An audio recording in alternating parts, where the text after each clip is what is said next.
Okay, so my name is Cyrus Kirkpatrick. So I have a couple books out, three books really. One is Understanding Life After Death. The other one is The Afterlife and Beyond, and then the third one is a collaboration and anthology, I guess, called Awakened by Death. And there's some unrelated books, which like a book about working and living in your backpack. Not really related to what we're talking about, but my primary area is this subject, life after death. And so I also have a website, Afterlife Topics, and the YouTube channel, Afterlife Topics and Metaphysics, which I encourage you to please check out. It's also a podcast and an interview show. And of course, the Facebook group, Afterlife Topics and Metaphysics. So basically, I started going at the subject of an afterlife from a multidisciplinary approach, I guess is the best way to put it. So oftentimes we hear about the afterlife from one angle, and that, for example, might be near-death experiences. And you can actually learn a lot because there's in fact a lot of consistency in this area. Some people have argued, oh, it's also inconsistent. That's not really the case.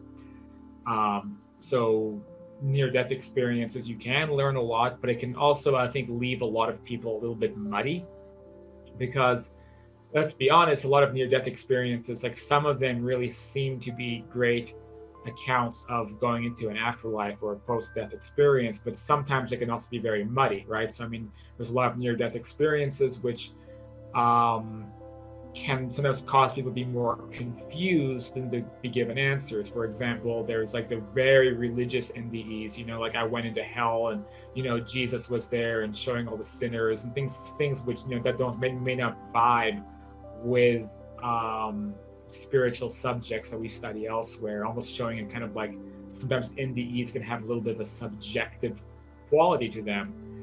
And that was actually something that frustrated me a lot. So I really was focusing more also on what is an afterlife like by going through all of the accounts of spiritualism, dating back all the way back to Swedenborg, mediumship accounts of spirit communication. Sometimes I cite Leslie Flint as a good example of that. The semi-physical medium, I should say direct voice medium who passed away in the late 80s. And many other sources. And so I really compile a lot of that in my first book. But I also look at things from the out-of-body experience angle. So out-of-body experience is, there's differences between the OBEs and the near-death experiences, but out-of-body experiences can, especially if you're researching somebody like Jürgen Ziva, encompass all of or more than even a near-death experience. And so, for example, Jürgen's work, he's actually I want to say German, he may be Austrian, I should know this, I know the guy, but he's a out-of-body experience author who has been to pretty much everywhere on the spectrum of the afterlife, which is pretty interesting. So he's, gone from meeting deceased loved ones and his parents and his mother and his friends in very Earth-like worlds onto higher planes of existence that kind of defy imagination. So he's kind of toured the whole spectrum down into like lower vibratory realms that, could even be considered quite horrifying, which we would see parallels to in the certain negative near-death experiences. And so Jürgen's work, it's almost like he has, so much of the afterlife mapped out of the types of conditions and places that we go into. So I also draw heavily from that. And in addition, I draw heavily from my own experiences. So I probably have an astral projection experience like Jürgen, not as profound as Jürgen's, but I have things of that nature probably once a week for the last 6 years. So this also relates to talking to and meeting with deceased loved ones. And so in many ways, like when you go into the out-of-body experience subject, that crosses with or it intersects with after-death contact experiences. So after-death contact experiences, you may be in a, having a communication experience with a loved one who passes away. So by learning how to go out of body, what that did is it opened up the floodgates for after-death contact experiences, because I came to find when you learn to go out of your body, that's when you're opening a doorway for a deceased loved one to come through that door and possibly come and meet you and talk to you. So that happened. Well, I'd say the first time that happened is I began doing OBEs in 2014. 2015, I started having experiences with my grandmother, taking advantage of me being in an out of body state and then kind of beaming in clairaudiently to speak to me. And then that developed into like the next following year, my mother unfortunately passed away. And so then she really tapped into that. So was able to, basically I'd be lying in my bed and normally I might just go out of my body and float around the house, and it's not that interesting, but I'm just a ghost floating around. But my mom was able to catch me as I was getting out of my body just a little bit and then come in and basically sit next to me and talk to me. And so that went on for like a month, possibly 2 months. And so, in these situations, I always approach things as a journalist. So I'm trying to ask questions and be objective and get information about what the afterlife is like from an objective standpoint, because I really don't have much time for people like inserting religion or coming at this from a way that's just trying to reaffirm their own subjective beliefs. It doesn't really help anybody. So I'm trying to get objective answers. So that's one angle of how I began doing that. And then I also began doing that through astral projection experiences. So if I would find myself in like a different realm, I would be asking people questions about their lives and what it is that they're doing and how they got to where they are, and if they're aware of who they are and where they are and things of that nature. So I was, began a process of asking a lot of questions like that. Let me just real quick take a second look at the chat screen if there's anything I want to include. Okay. So there was that angle as well. So this was, I guess you could call it like a journalistic approach to the investigating an afterlife, what's really going on. So what else? And as far as my books are concerned and taking a multidisciplinary approach. So yeah, there's many different areas that do also correspond with each other. So oftentimes, when I'm talking to what I think is a credible medium, and there's not so credible mediums out there, but there's also ones that really are connected to spirit side. I find that they have very, accurate responses as well. Also, I've been in touch with mediums who have verified astral experiences I've had. So there's no way that they would know that, like, I met X person while I was astral projecting, and then that person is coming through a medium, and the medium would have had no awareness of that personal experience. So I use mediums as one aspect of all of this. So hopefully legitimate mediums. There's also more controversial subjects, physical mediumship.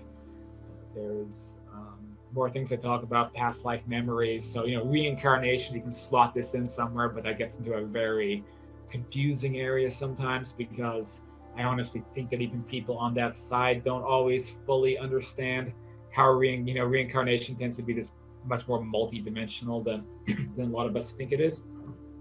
Pardon me, I didn't take a drink of water.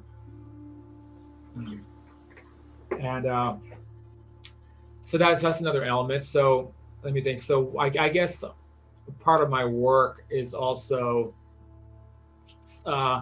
coming at certain misconceptions about this field. So I tend to, like, almost as a motto, when I'm just failing to pronounce things successfully today. I'm obviously, I haven't fully woken up today. My motto is that if someone is restricting like the multiverse, the afterlife, or trying to condense it down into like, it's only strictly what we say it is, and it's nothing more than that, those tend to be inaccurate descriptions of the other side. The more you lean toward a limitless nature, it seems the more accurate it is. So one thing I found going into this field and debating it and writing about it was that I started getting a lot of flack by people saying, it's impossible that you met your mother because she would have been reincarnated by now. Or it's impossible that you were really astral projecting because astral projection is an illusion created by source consciousness to comfort us, but your real loved ones do not exist, or they are reincarnated, or they exist in some other realm or dimension. And then I'm like, where's your evidence of that? And it's like, because some channeler told me, right? And that's not evidence, So if we're trying to at least get some kind of an objective standard of evidence, then we should, at the very least, since we don't have scientific mechanisms or scientific methods to put it in a test tube and observe it in a laboratory, then we have to just rely basically on a journalistic process, right? So try to get accurate and direct in communication from that side and use that to determine, what's possible and what's not possible. So there is a section of my first book that goes into that subject quite a bit, which is that myths and superstitions surrounding the other side, and kind of a response to that. So I have quite a few different things on there I've identified, and I'll just name it really, like, this is not in my book, and I don't mean to name names. I don't want to be negative, because people always, especially mediums, can get good, they can get accurate and then they get inaccurate information, and mediums don't always know how to decipher that. But like something that people were debating on the forum recently was, there's a very famous guy, the seatbelt psychic, and he made a statement. I guess a mother was like, my son loved video games so much, and he passed away, and are there video games in the afterlife? And the seatbelt psychic said, absolutely not. There's no such thing as physical things or material things like video games existing on the other side, which is like an energetic world. And I listened to that. I'm like, well, this doesn't make any sense, because literally the night before I was in an astral projection state playing a video game. So it's almost like that was some kind of a synchronicity, because I was, I've had quite a few experiences playing video games. It tends to be done mentally as opposed to holding a controller, but yet there is an apparatus like a computer that's being used. And generally those video games are really, really good. I could just talk for an hour about the video games I've played in out of body states. So, so when I hear people, really limiting and restricting the afterlife, that to me is an issue, because it's going to really paint people's perspectives, for one thing, in a very negative and limiting way, but it can also cause grief, right? So like the mother who heard that is going to feel really depressed about hearing that idea, and it's going to feel like my son is not going to be happy in a place like that, will he? So generally leaning toward things, anything being possible is where I come from. And oftentimes the thing I'm butting heads about is the idea that XYZ is not possible, and we have to constrict this topic of other dimensions down to what we want it to be. And so that's something. So that's like another big angle of my work. Finally, I think the next, angle of something I talk about a lot is paradigm changing, or getting out of materialism. So that's why I might be willing to, for example, debate people like Darren's super skeptic friend Tom Jump, because I'm trying to just, it's impossible. I mean, it's like trying to stop stop the Hoover Dam with a thumb. It's not, doesn't do much, but at least I want to like make an effort at it, which is pushing back against institutional materialism, which says all of this is impossible. So you can look at scientific models about how it is that there's other dimensions that we transition into. So Ron Pearson is a physicist who came up with many theoretical models of the afterlife. One of the most basic ones concerns how, quite simply, if you're in this dimension and the electrons spinning around an atom were to exceed the speed of light, it would automatically enter into a parallel dimension that we'd have no way of measuring or processing, because at that point it's beyond our abilities or our instruments, because it's outside of this universe's speed limit, which is the speed of light. But if those electrons were spinning faster, it would be on a different frequency, a whole different frequency, a different reality.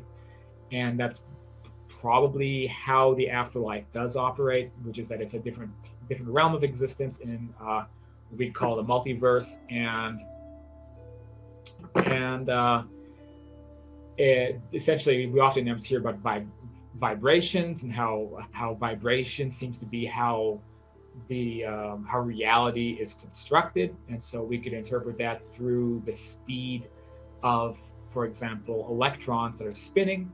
And if that speed were to increase, quote, raise vibrations, then it's likely something would just warp into that spectrum. And so it seems as if we have a parallel existence on a spectrum that is spinning faster than this world. And death is simply converting back to that spectrum. And it happens quite instantaneously. So when you have an out-of-body experience, sometimes you're pulling, sometimes you're like, you see it, you have a duplicate body, a duplicate arm, like you lift it up out of the arm that's lying on your bed. You can look at it, you can make a fist, and you feel it just like your other arm. But then you're kind of floating around, you're not really connected to this reality, but you're a ghost. But other times you just switch into that frequency and it's instantaneous and you're automatically there. And it's almost like you're in two places at once, because perhaps you can feel your body lying on your bed, but like all your consciousness faculties are now grounded in this other dimension, and you can do whatever you like there. And it's just like being here. You're now in this other plane. And death very often can be just like that. Near-death experiences, sometimes there's a much more esoteric experience, going to the light and seeing God, and having something on a much higher dimensional level. But I can also think of a lot of near-death experiences, including actually the NDE of John Davis. I just interviewed him for my show, and quite a few like that, where it's just, one moment you're on the operating table, and then the next moment you just materialize on that side, being greeted by other entities that are aware that you just crossed over and are now, bringing you into what their realm is, or showing you around before you come to a point to decide if you're going to stay there or come back. So sometimes the out-of-body experiences can be the same way. You can just be lying on your bed and then suddenly, boom, you're on that side. And so that happens to me a lot too. And so that's, I suppose, a whole subject in itself. So let's see how we are doing for time. So, okay, so I guess we are around the 20-minute mark since I've been talking, since you've been listening to me. So I think probably right now would be good to open up the questions. I think I gave you guys a nice basic outline of my work and my communities and what I do. So I'm going to bring it back to Darren and then bring it back to the audience. Darren? Sure, perfect. Thanks, Cyrus. So yes, if anybody has any questions for Cyrus, then please use the raise hand feature if you want to ask him directly. Otherwise, you can put your questions in the chat. So we've got a few. I'm just going to note down another one that's just come in. So first one comes through from Brett. Cyrus, in which book do you go over experiences where you talk to other inhabitants about their lives? I talk about that in both books. I see, the second book has a lot of kind of like I have little anecdotes here and there spaced out throughout the book of experiences.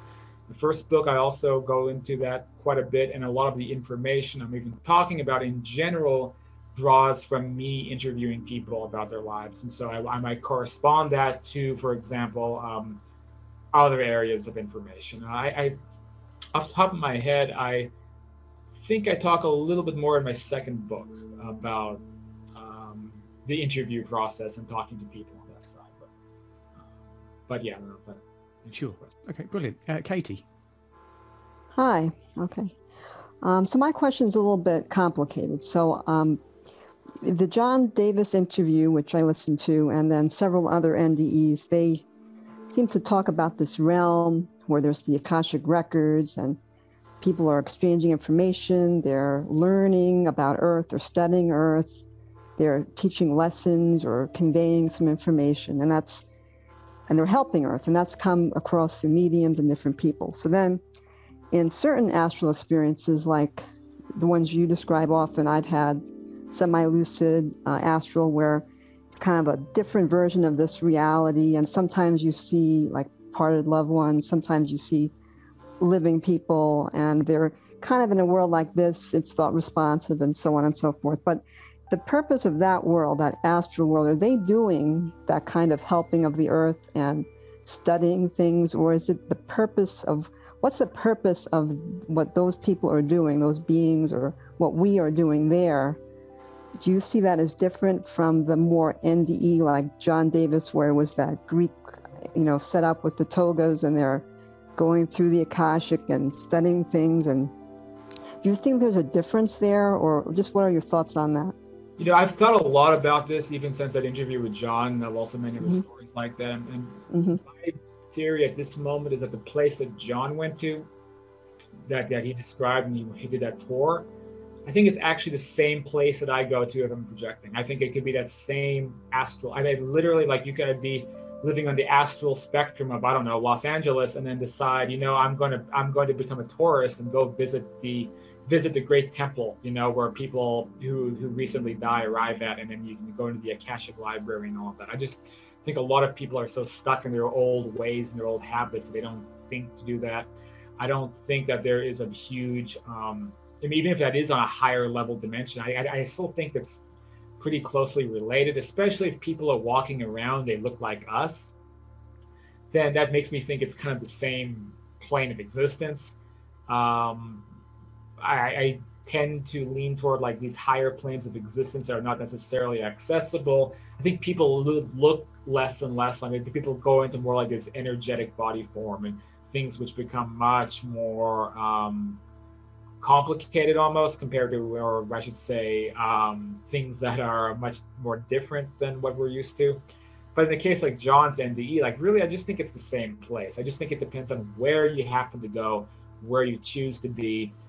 There's just a lot of diversity. So that area that he was in would be like a place that is built and controlled, you could say, by higher forces. You can call them an administrative center, basically.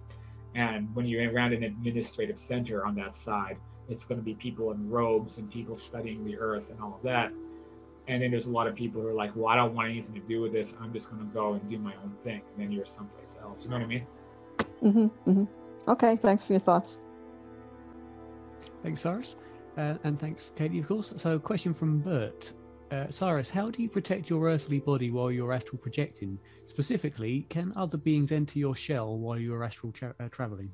Not unless you... Look, possessions and problems like that can happen, but it's...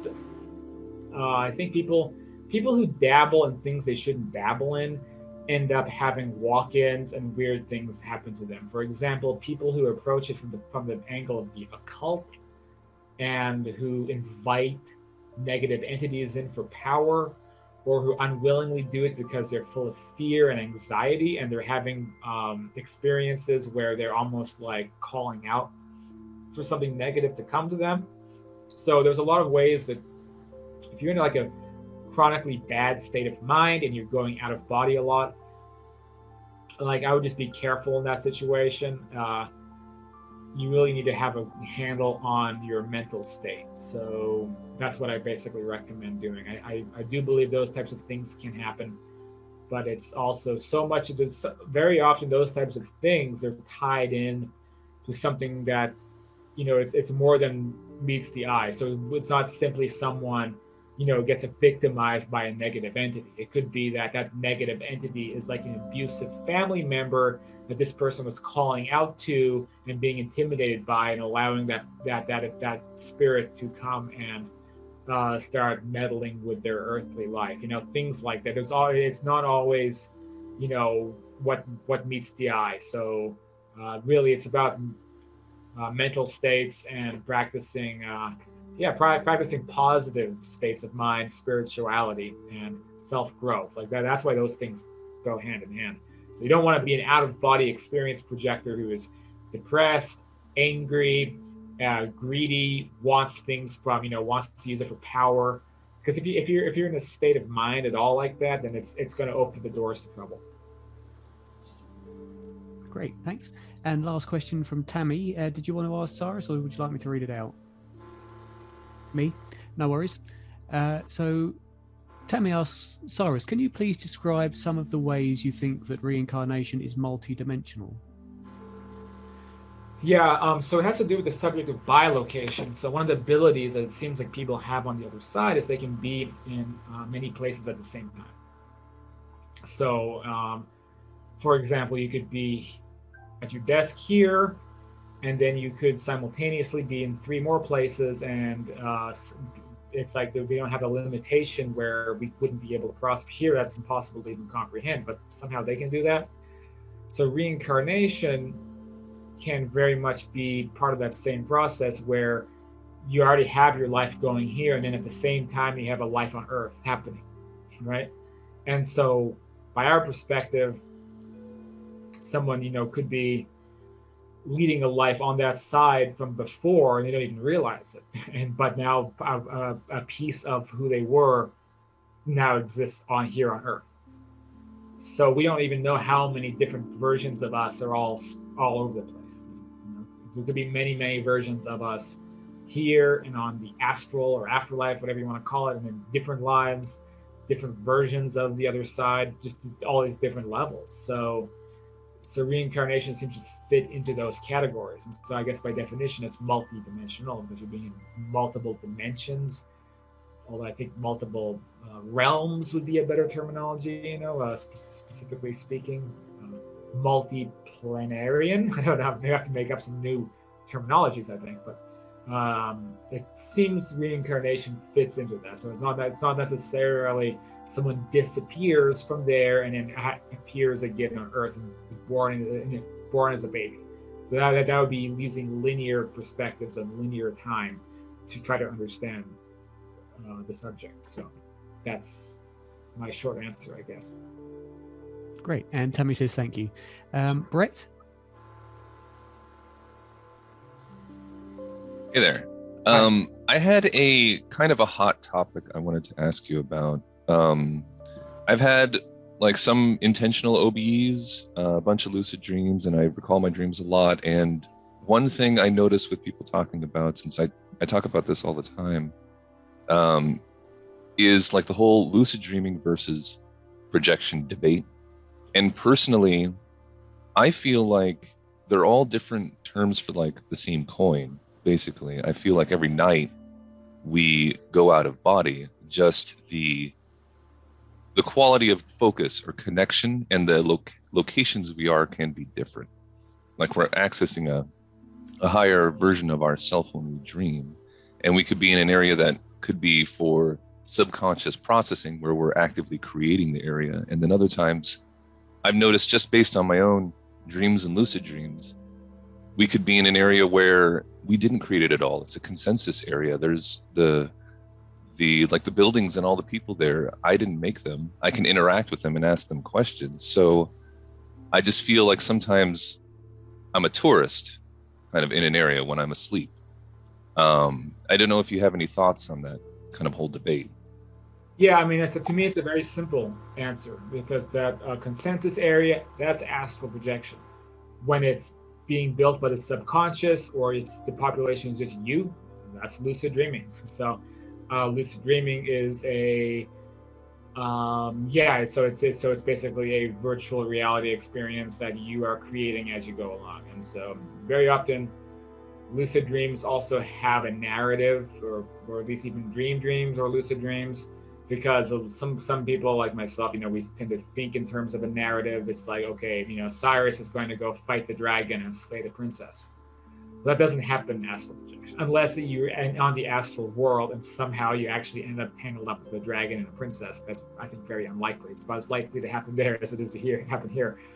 So if you're on a quest to kill a dragon, probably you are having fun. Your subconscious is creating something for fun. If you are in a world populated by other people and your experience consists of like looking around and like talking to people and like, wow, where am I? What is this place? And you especially, something else that I've done is I get like objective information from people. So someone tells me something, I don't know what it is until I look it up online the next day, or someone tells me about who they are and I find their obituary, of when they passed over on this side. So I've done that a couple times. And you'll know you're talking to real people, and you'll know it's a real experience on that side. But astral, I mean, it's like lucid dreaming, you don't really have that opportunity because they're all people are all versions of your imagination. Thank you. Okay, brilliant. So I think what we'll do now, if anybody has any experience that they'd like to share regarding out-of-body experiences, because there's only 2 presenters, what we'll do is we'll give time for that after Jen has done her presentation, and then we can all discuss your experiences or ask you questions on your experiences. It's kind of similar to how Ramsey's shared his last time, so we'll do that after Jen's. So Jen is a near-death experiencer. She had an experience when she was a child, which has effectively changed her life forever. Is that right, Jen? Yeah. Okay. Well, you're muted at the moment, Jen. So if you'd like to unmute yourself and give us your presentation while I head back my microphone.